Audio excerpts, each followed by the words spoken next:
सबसे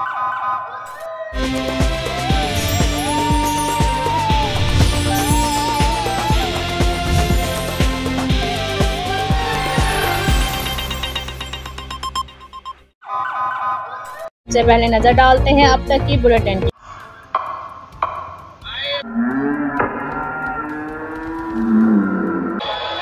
खबर शामिल करते हैं चूनिया से। जिला कसूर के बहुत ही अच्छे और नामवर फास्ट बॉलर माजर डोगर, जो कि मलिंगा के नाम से जाने जाते हैं, मुनफरद एक्शन की वजह से लोगों को अपना फैन बना लेते हैं।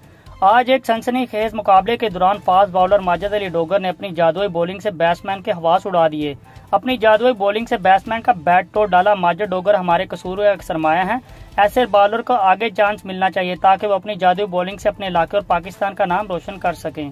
खाला, अब 10 रुपए में सबसे ज्यादा पाउडर, जो बनाए झाग ज्यादा और निकाले दाग ज्यादा। आज तो बड़े चमक रहे हो। वाह, क्या बात है। बोनस की